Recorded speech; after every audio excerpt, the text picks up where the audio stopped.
എപ്പോഴൊക്കെ കോഴിക്കോട് വരുന്നപ്പോഴൊക്കെ ആദാമിൻ്റെ ചായക്കടയിലേക്ക് ഒരു വിസിറ്റ് പതിവാണ്. ഇന്ന് ഞാനും അമ്മയും കൂടെ ബീച്ചിലേക്ക് ഇറങ്ങിയ ഒരു ദിവസമാണ്. എന്നാൽ പിന്നെ ഇവിടെ നിന്ന് തുടക്കം കുറിക്കാമെന്ന് വിചാരിച്ചു. വന്നോളി ഇരുന്നോളി നല്ലോണം തിന്നോളി എന്ന് പറഞ്ഞ പോലെ എന്നാൽ പിന്നെ അങ്ങനെ തന്നെ ആയിക്കോട്ടെ എന്ന് ഞാനും വിചാരിച്ചു. അമ്മ ഇവിടുത്തെ മൊഞ്ചത്തി കോഴിക്കറിയും പൊറോട്ടയും കഴിക്കുന്ന സമയത്ത് ഞാൻ ഓപ്റ്റ് ചെയ്തത് നമ്മളെ കിഴിയിലുള്ള പൊരിച്ച കോഴിൻ്റെ ബിരിയാണി കഴിക്കാമെന്നാണ്. മൊഞ്ചത്തി കോഴിക്കറി മാത്രമല്ല കേട്ടോ, ദുനിയാവിലെ ചിക്കൻ, ബീഫ് വാരിയല്, കുട്ടൻകാല്, കോഴി നിറച്ചത്, അങ്ങനെ വേറെ ഒരുപാട് വെറൈറ്റീസ് ഉണ്ട്. ഈ പേരിലെ വെറൈറ്റി പോലെ തന്നെയാണ് ഇവിടുത്തെ ഇൻറ്റീരിയർ. പഴയ കോഴിക്കോടിൻ്റെ ചിത്രങ്ങളൊക്കെ ചുവരിൽ പേസ്റ്റ് ചെയ്ത് ഒരു റെട്രോ ലുക്കിലാണ് ഇവിടുത്തെ ഇൻറ്റീരിയർ ചെയ്തേക്കുന്നത്.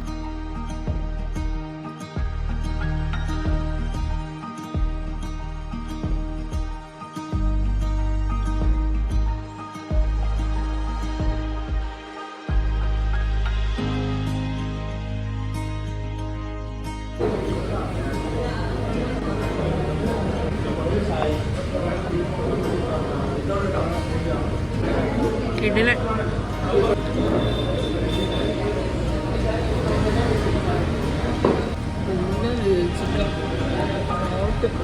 സോഫ്റ്റാ. പൊറോട്ട എങ്ങനെയുണ്ട്?